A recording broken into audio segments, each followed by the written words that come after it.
Margaret Bonds followed in her teacher Florence Price's footsteps in many respects, including her use of African American spirituals as a starting point for some of her compositions. Her 1964 piece Montgomery Variations is one of those pieces, a set of freestyle variations based on the spiritual I Want Jesus to Walk With Me.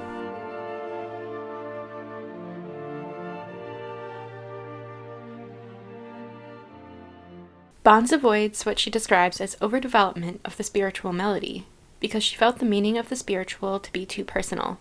The melody itself is stated outright in some movements more than others, and is often varied mostly in the accompaniment, rather than the melody itself. But whether or not the theme is stated in its entirety, its melodic and harmonic fingerprints are present in every movement. I want Jesus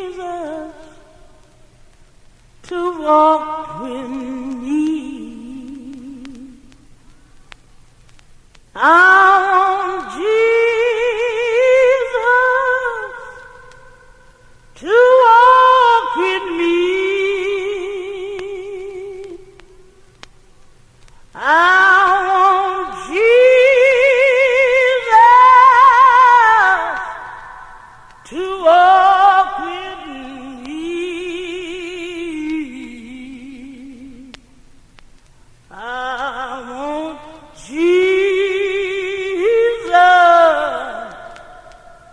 Jesus to walk with me. Dedicated to Martin Luther King Jr., the work is programmatic, depicting the civil rights movement from 1955 to 1963, a time marked by the Montgomery bus boycott, the rise of Dr. King, and perhaps the most significant impetus for the work, the bombing of the 16th Street Baptist Church in Birmingham, Alabama, on September 15, 1963. In the first movement, Decision, the 1955 bus boycott is decided upon. The movement opens with 2 brief rolls of the timpani, followed by a statement of the full spiritual melody in the brass.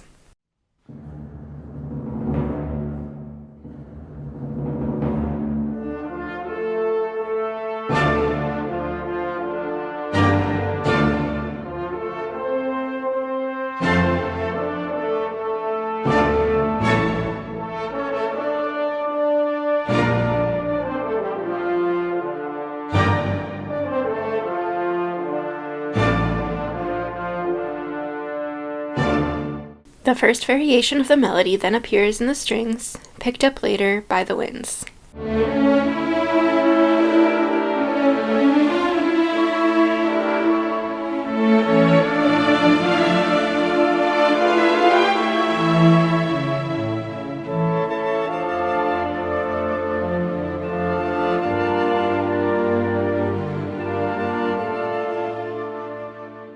The tension builds to a return of the theme in the brass, with woodwind flourishes accompanying the main melody.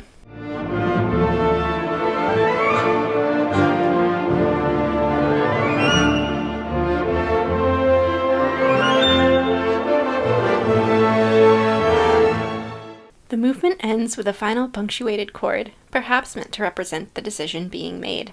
But this decision was not one taken on a whim. The music's pain and sadness have as much of an impact as the resolve of the final chord.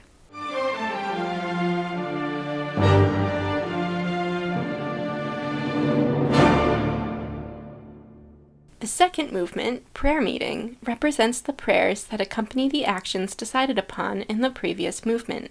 In this movement, Bonds sought to depict the typical prayer meeting structure of the African American church. They start quietly and build as members of the community are moved by their religious fervor and demonstrate their love of God.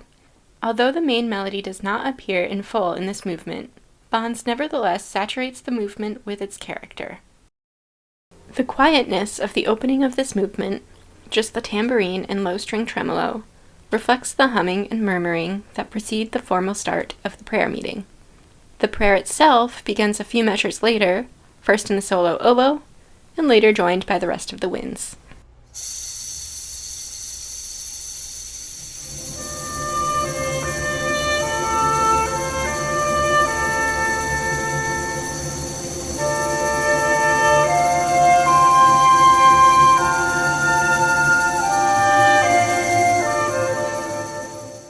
A varied form of the spiritual starts in the strings and is taken up by the horns, an augmentation of the energy of the prayer meeting.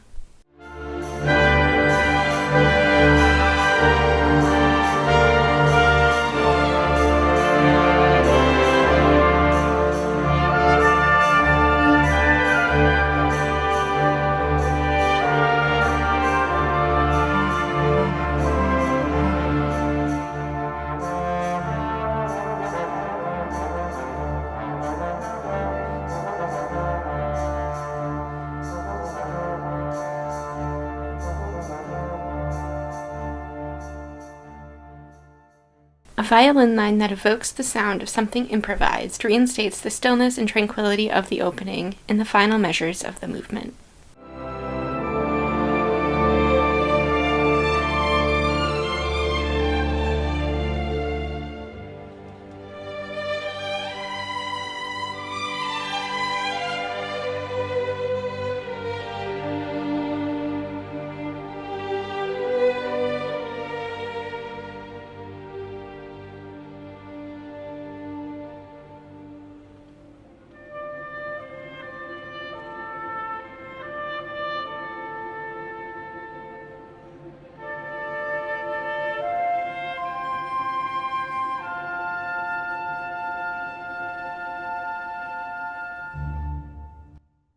In the third movement, the melody is transformed into a march and does appear in full. This movement, according to Bonds, is the bus boycott itself, where many walked to work rather than ride the buses. The defiant spirit and perseverance of the boycott are reflected in the music of this movement. The timpani once again begins this movement, joined shortly by the bassoons with a melody.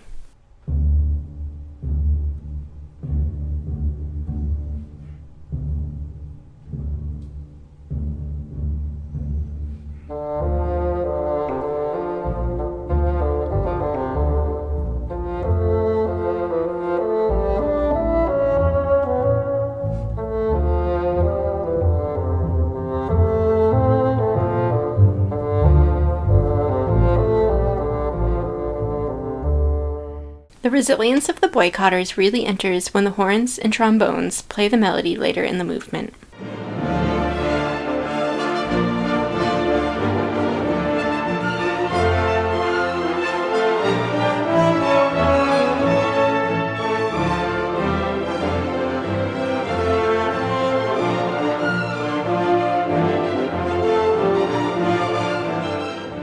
Bonds returns to music derived from the spiritual without actually quoting it in Dawn and Dixie. Bonds describes this movement as the region, quote, awakening to the fact that something new was happening in the South, end quote. This movement was actually composed several years before the rest of the work. For the opening of this movement, the orchestra is reduced in size. Fleeting motives in the winds represent bird calls announcing the arrival of dawn. The bass line of the opening four measures repeats on a loop, evoking the Baroque form of a passacaglia.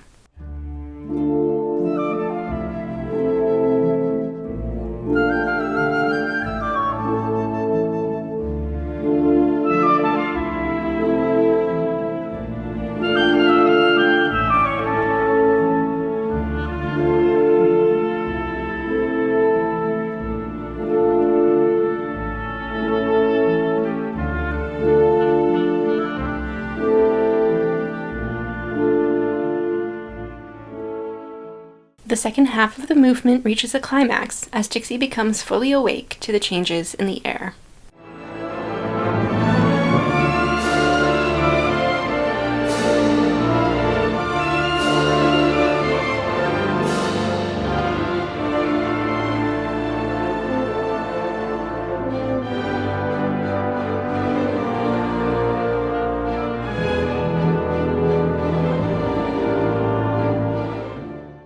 One Sunday in the South, the fifth movement, is where tragedy strikes.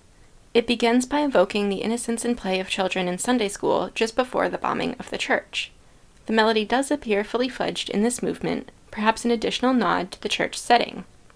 It is in this movement that Bonds' comparison to Bach, hinted at by the use of the passacaglia in the previous movement, becomes even stronger.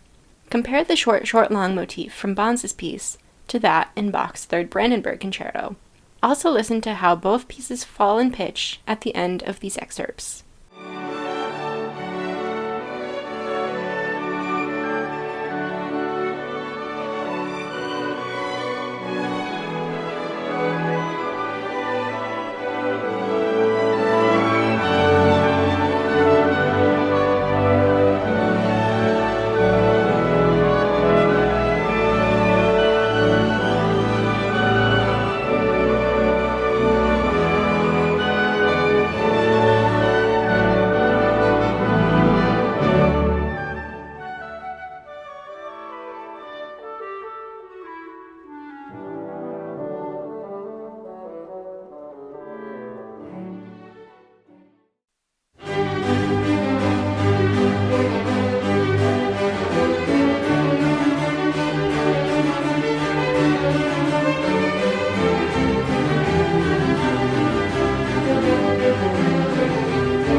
This is followed by a more lyrical theme in the strings, clearly based on the Baroque melody.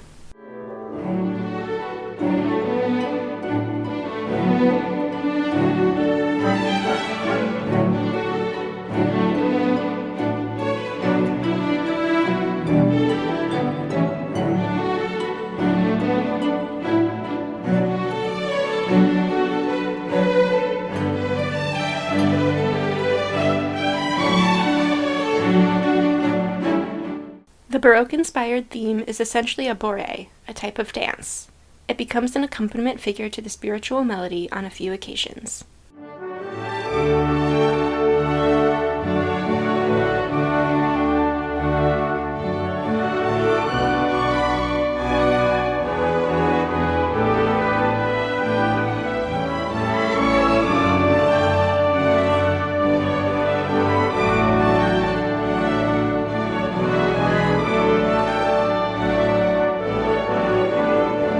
The movement ends with a solo for the percussion section, ending abruptly. The bomb has exploded.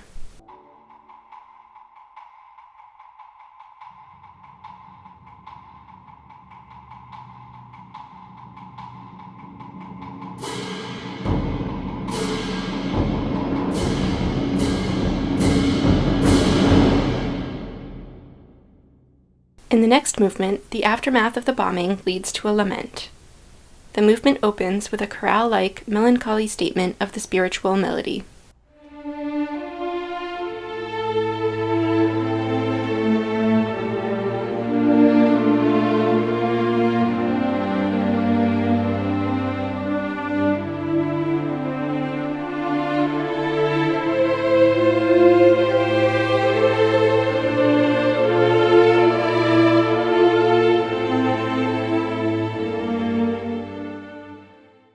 Quieter unison version of the melody, again in the strings, follows.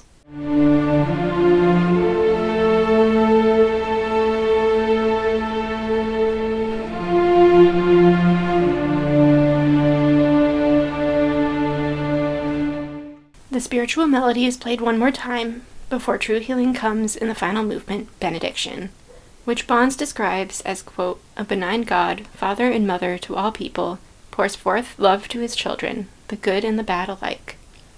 After a brief string introduction, a new melody begins in the upper winds, a melody that bears some resemblance to the spiritual.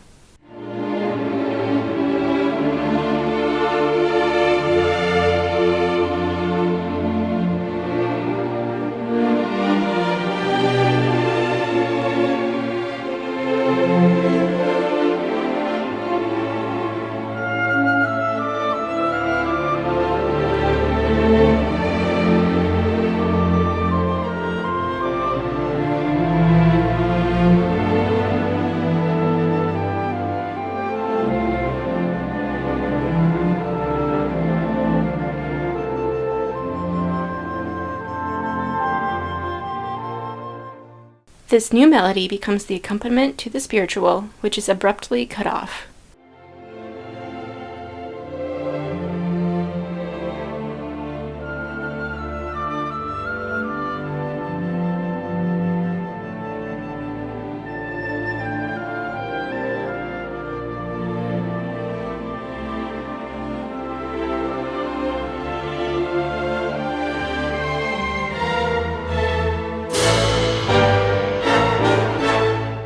After a unison rising melodic sixth, another new melody, again related to the spiritual, begins in the flutes and strings.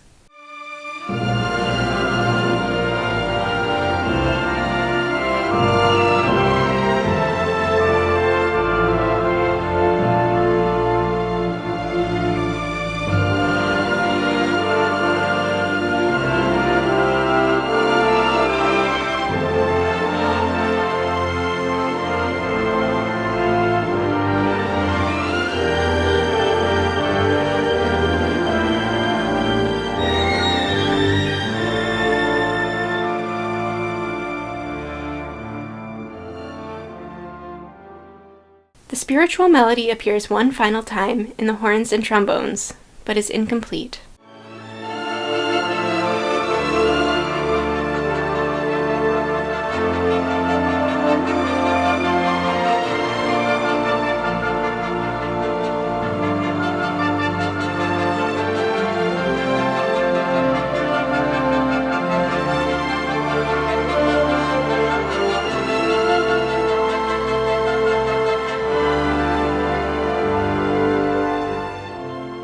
The movement, which has been ambiguously shifting between D minor and F major, ends firmly in the peaceful key of F major.